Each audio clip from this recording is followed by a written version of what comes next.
I tell people when I talk about how it happened to me at my 8.5 year mark, because I plan on doing 20 years. Sure. So I went into recruiting at 8.5 years. I got out of recruiting with 8.5 years left. So I say it was a time in between. I don't use the word break. It was not a break in between my 20 years out of.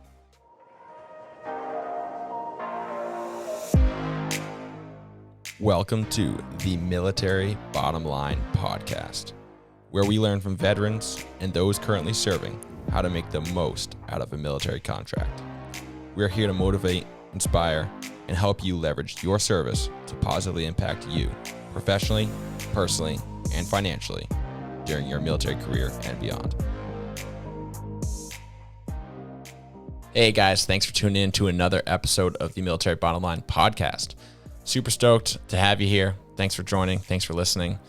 Today on the show, I have my friend that I worked with a number of years back, Lucas Massaglia, who just got off the recruiting field and talks about, man, it's a pretty tough job. So I give him a lot of credit. I give anybody who's successfully completed a recruiting tour credit because it's no joke. And so it's cool to get perspective. If you're going to be a recruiter looking into that field or you're considering joining now, it kind of gives you good insight on what that life is like or what dealing with a recruiter is like. So I hope you guys enjoy the show. Hey, Lucas, thanks for joining me today. Hey, thanks for having me. Yeah, man. I know you just got back from the recruiting field. I know you just spent 3 years there. And it sounds like it was a pretty tough go at it. Yeah, it was rough. When it comes to those special duty assignments that they have us do in the Marine Corps, even the drill instructors, which a lot of people look at that as like the most difficult job ever. They'll tell you no, like recruiting is the most stressful. And they may be right. Technically, we don't know because I was never a drill instructor. I don't plan on it. And I don't know if there's a drill instructor out there that's ever been like, oh, I'm going to go do recruiting duty. But it was pretty much 90% of the things that you may have heard about recruiting duty are true. What were the hardest parts? And what made it so difficult? Because it's not the first time I've heard that recruiting is one of the hardest jobs, in the Marine Corps. So I would say the constant pressure mixed with maybe the area that you're in, because they track everything on your attempts to, successfully recruit somebody, such as telephone calls, which is the most common. We have a program that records all that as long as you put all of that in there, so they can see how many phone calls, when you made them, how many appointments or people you have coming in. And you could even be driving pretty successful. I mean, if you're really knocking it out of the park, you might have it a little simpler or less bad, but they're always on it. Like, okay, cool, you got one guy in. All right, where's your second one? Like, wow, it's a daily grind. And once you finish each month out, you might have that weekend or a few days to relax, but then it's like, all right, cool, what do you have for me? Yeah. Oh, okay. Man. So recruiting is not where you should go if you're looking to skate for a little bit. No. I tell people when I talk about how it happened to me at my 8.5 year mark, because I plan on doing 20 years. Sure. So I went into recruiting at 8.5 years. I got out of recruiting with 8.5 years left. So I say it was a time in between. I don't use the word break. It was not a break in between my 20 years out of. Yeah. Because with that pressure, it's combined. As far as the hardest part is the people that you're trying to talk to is, I'll speak for the inner city, is the kids all know everything, or the parents. They always think they know the world and they know exactly what you're doing, or the word recruiter has a negative connotation, like, oh, you're trying to take my kids away. Yeah. But it's making them understand our purpose is to, first of all, see if they even qualify to talk to us. Yeah. Which some people we screen them out and they that's it. Like they cannot even come in and talk to us. And the fact that it is an opportunity. Mhm. Um, but when the Wait, word recruiter gets thrown out there, it's like, oh no. yeah, yeah. I mean, I remember it's it's intimidating, and obviously immediately, parents worry and stuff. So, but you were in Pennsylvania, Philadelphia, right? Yes, Okay. Like you were at birthplace of the Marine Corps, right? Ton Tavern. I was. And that almost made it worse because to go back to the constant pressure is the command would always say, hey, you guys should be killing it. You're in the birthplace of the Marine Corps. Not only that, but your substation is called Ton Tavern. Nobody outside our doors knows that. Yeah, yeah. That's just that's a poor effort into guilting you guys into glorifying the Marine Corps even more. But Yeah, but it did help to maintain a lot of the individual's commitment. Um, where I hate to phrase it by saying we used it to our advantage because nothing was an advantage. Uh, it was using facts. yeah. Like I would say, hey, so welcome to the Marine Corps. Like, once they enlisted, or even when they come into the office, we would say it's called Ton Tavern. Obviously, it's an office, it's not a tavern. But Philadelphia is where the Marine Corps began back in 1775. So now their eyes start to get wider. You talk about there's a Ton Tavern sign about 2.8 miles away from the office. Mm. So light, the light went on, and I'm like, hey, I can take my pulleys for a run to the sign and back because you won't think about 2.8 miles each way, adding up to 5.6 miles. You're going to think we're going to run to the birthplace of what I enlisted into. Yeah. Um, so it was more just a motivator, just to let them know, like, you're part of history. Um, you're getting recruited out of the same place that the first Marine was. Mm. Maybe not physically, but if you're recruited anywhere else, it was not in the birthplace. I Yeah. wasn't. I was out of Cleveland, Ohio. I'm like, you can say that you were recruited right out of where the Marine Corps started over 240 years ago. Yeah, as a new recruit or poolee, that's pretty motivating.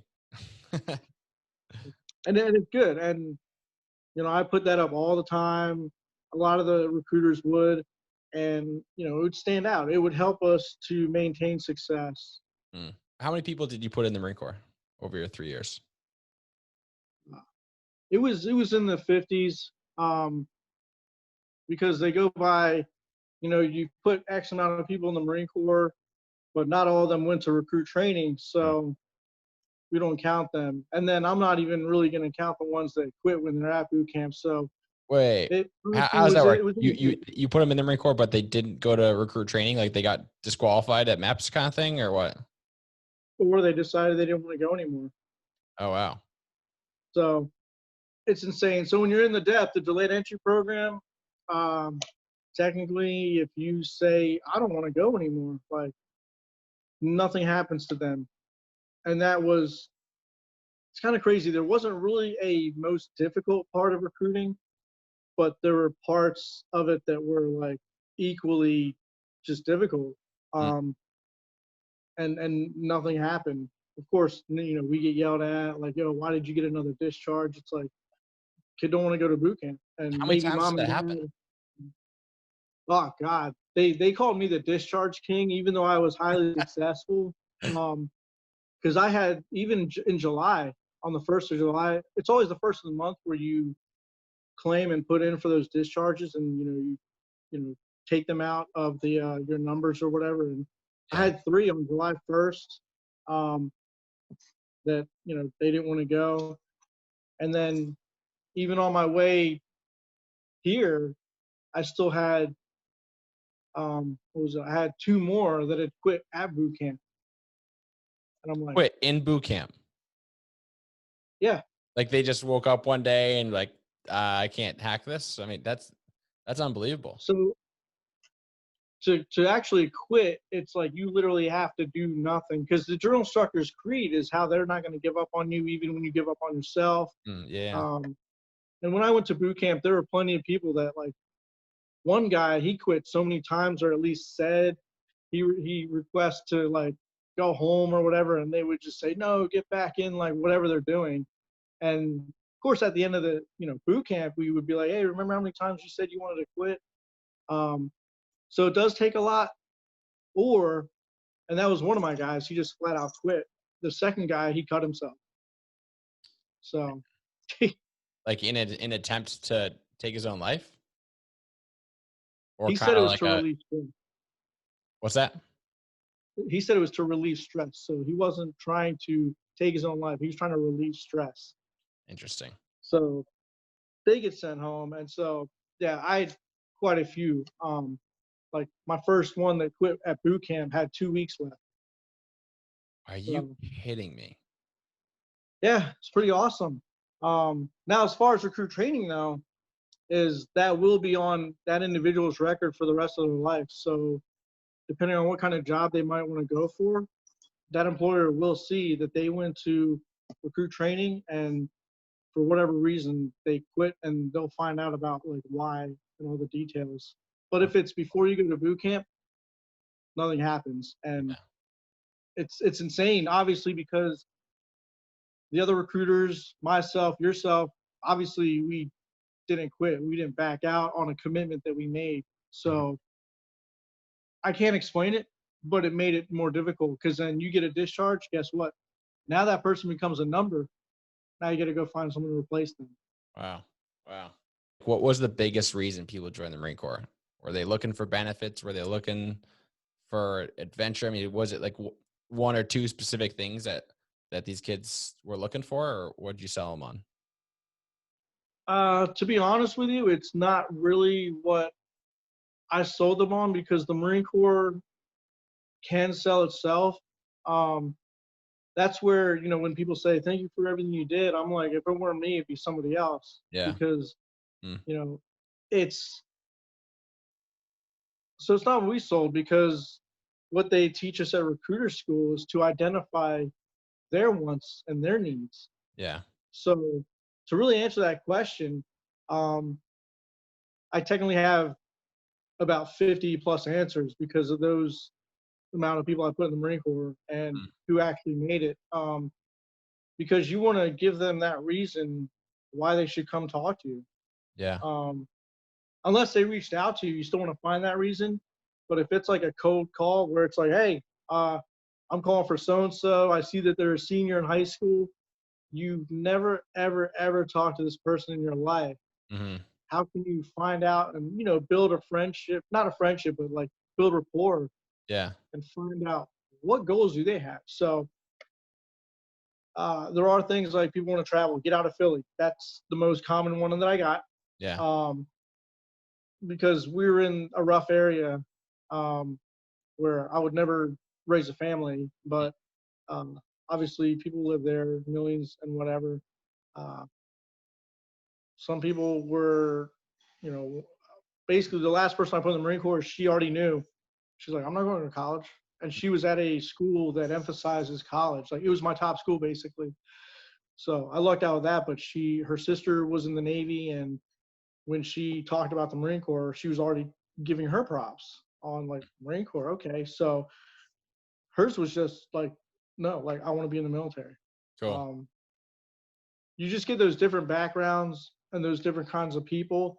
Um, so the most common would probably be those getting out of Philadelphia to travel, or the people that like they're just like, oh, I just want to be a Marine. I want like what they see in commercials. Um, even though it's common wrong assumption, but no, people did not come to us saying, hey, I just beat Call of Duty, like I want to do this. No, I've gotten so nobody's coming to my office saying that they are great at Call of Duty so they can like, so at least that part wasn't true, but it's there's so many different reasons. Mm.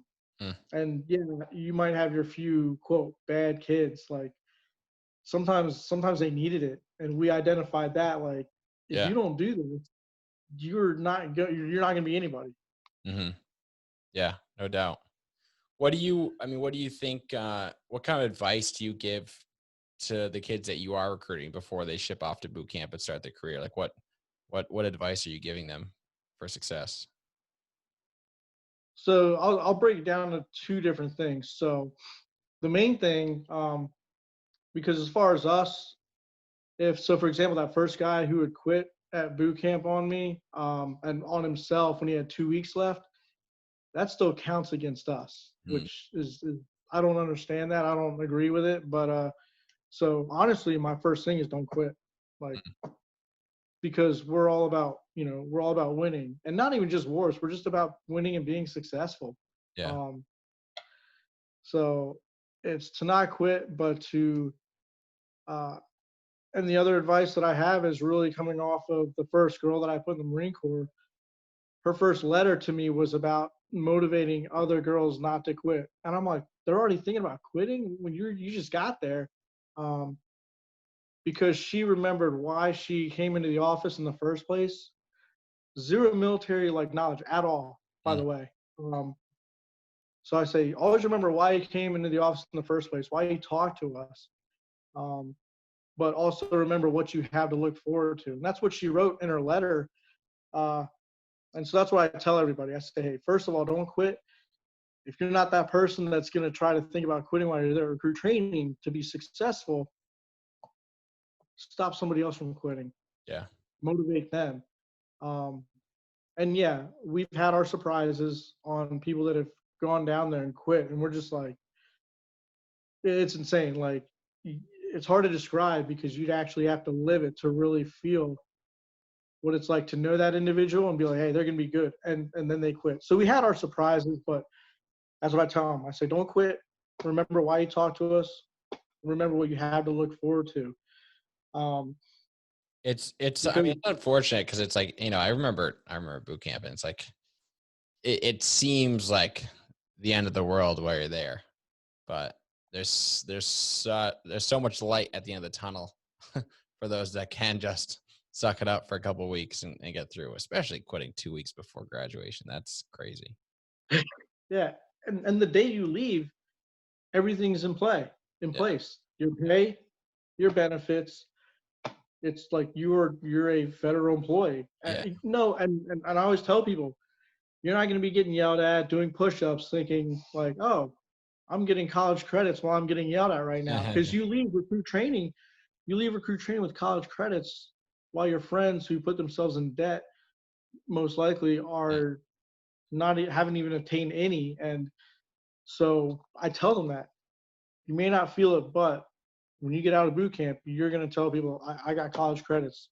Yeah. And it's just all those things that you have to remember that may be difficult. But that, again, that's why our job, and I don't consider it a job, but we write them while they're there.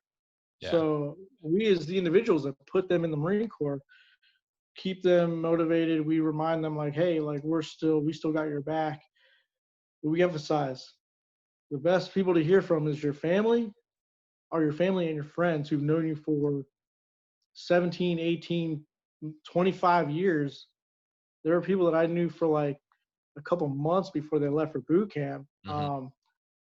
So, a lot of people, they kind of frown against, like, not frown against, but frown upon writing letters. So like, who cares? Like, it goes a long way. And I post those, even though I'm out here, I'm still writing mine that are there. So, Mm-hmm. But I can tell you, to finish off on that answer completely, we get you 99.9% ready. And that's how I was too, because the only way to see if they are 100% there is if they make it through boot camp and they come back as a Marine. That's, because with that question, I remember that people asked me, like, hey, are you ready? Because I was only in the delayed entry program for a month and a half before I left. And I'm like, well, I'm as ready as, I can be without actually being there. So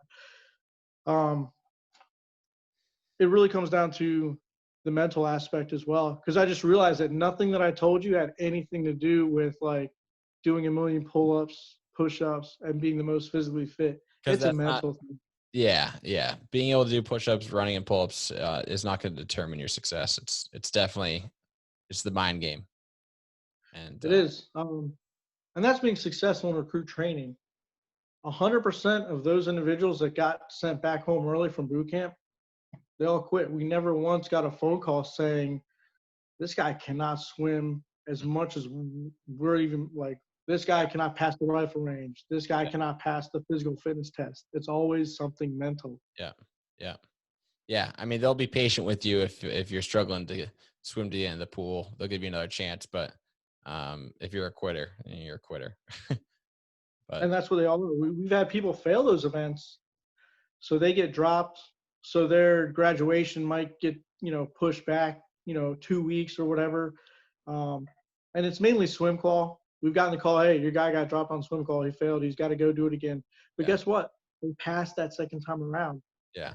Hey, your kid failed the initial strength test. So they get dropped. They wait until they pass that. So, Mm. but it's So just I'm curious on the other end of the spectrum, what advice would you give to new recruiters? Because I feel like, I mean, you've been through it. It's not a job that I would want to do, but I'm sure after 3 years of successfully doing it, I'm sure you have some words of wisdom for recruiters. so for new recruiters, whether you've been told, like people get, the whole term history, they get told like, and that was technically me. The best advice that I'll give is to leave every day knowing that you at least put in 100% to at least try to be effective. Um, and that's just on the recruiter aspect, on what you need to do in order to reach somebody and to get someone to come in and talk to you. Is you can't not do anything and be successful. But on the other spectrum is to be real.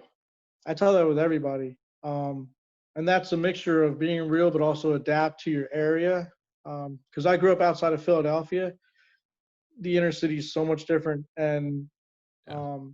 even within those schools, my top school, I'm not there talking about like, hey, here's how you can make money. Like my top school, you would talk about the educational benefits and whatnot. But Yeah. as much as, because at recruiter school they do teach you on like the skills and everything on how to talk to people, and they do role playing and whatnot, don't use a script, Mm. because they'll read right through that and they'll see if you're fake. If you are yourself, that's what's going to make them loyal, because so many people say like, oh, don't tell your recruits or pulleys or whatever uh you know to do X, Y, or Z because they're not loyal to you. Yeah. You just need to be real with them. It's not even about telling them to, like, don't tell them to do the wrong thing, but I'm saying to get them to be loyal to you, you got to be yourself. Um, and I could do that. Yeah. So we're not drill instructors, Yeah. but also don't be easy on them at all. Let them know, like, when it's time to go PT, sure enough, if they're not yelling, you tell them to run that way. You tell them to get back. I've seen so many people who are Marines now who, like, during PT, I remember the times where they rolled their eyes, they would hate it. Yeah. But the fact that we were just real with them, and we didn't lie to them. We showed them like X, Y, and Z. This is the Marine Corps. Mm.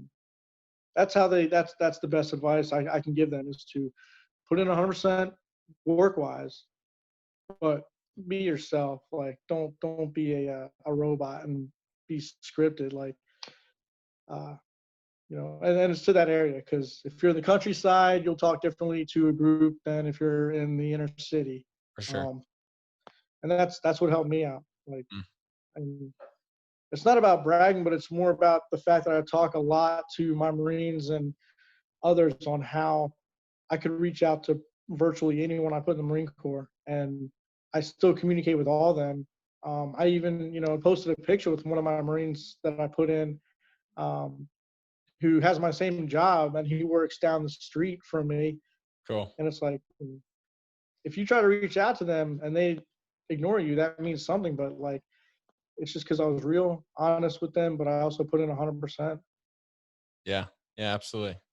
After so many years in doing recruiting, you've experienced like a pretty wide range of what the Marine Corps has to offer. And I'm curious what you what are your favorite parts and what are your least favorite parts about the Marine Corps? That's real easy. My favorite parts are probably the travel that I've gotten to do. Mm, Um, and I've heard like I've been in events where Marines have said that they've been in. One time it was California, and they're like, "Yeah, the only time I was ever gone was my 3 years of doing recruiting duty, and then they came back." And I'm just like, "Uh, I don't know if that was totally their choice, but the travel part was probably what I enjoyed most.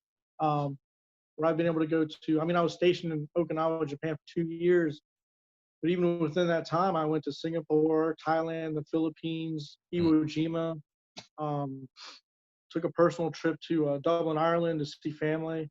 mm, Uh, and I think that's, mainly my number one is the fact that I'm being able to enjoy that. But then those people back at home that know me or maybe my friends might be like, wait, you're in the Marine Corps doing like, you're in Singapore? Like, and because people don't understand that the Marine Corps is fun, that it's a way for you to get those opportunities that you may not, get anywhere else. Because I didn't pay a single dime to go to those countries while I was out there. yeah.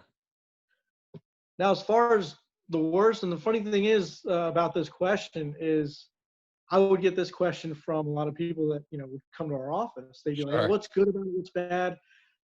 The truth is as far as even what's good about it, traveling and everything is what might be good, in my eyes or my opinion that I enjoyed the most may not be what other people are looking for. Absolutely. For example, like the reservists that just want to stay home and be close to their family and whatnot, or if they're already in college or whatnot. The same with the bad. You know, I hate waking up early. Mm. Some people they love to get up early. Like even a sergeant that came into our office today talked about how she gets up at 4 o'clock to do physical training before she goes to work. No, I do my physical training after work.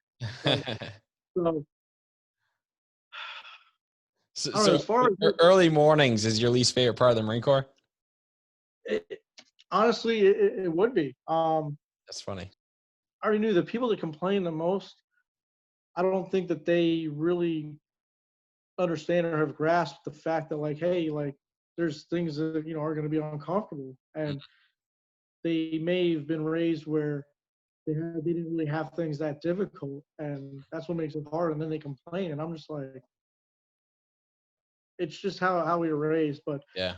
I It's use all it as a relative to our motivator. baseline, and so uh, Yeah, some people have a different baseline than the others, which makes the military very difficult. Well, thanks, man. I appreciate you sharing your insight. I applaud you for successfully making it through your recruiting tour, as I know that was a ribbon well earned. definitely. Thanks for having me. And yeah, if there's any other questions or whatnot, or someone else that wants to talk about it, like I got more time on my hands now. Thanks for tuning in. I hope you guys enjoyed my conversation with Lucas. If you haven't already, start following me on Instagram. I post there pretty much daily, and that's the best way to find out when the next episode's coming out and different tips and military things. I hope you guys enjoy the show. We'll see you guys next time.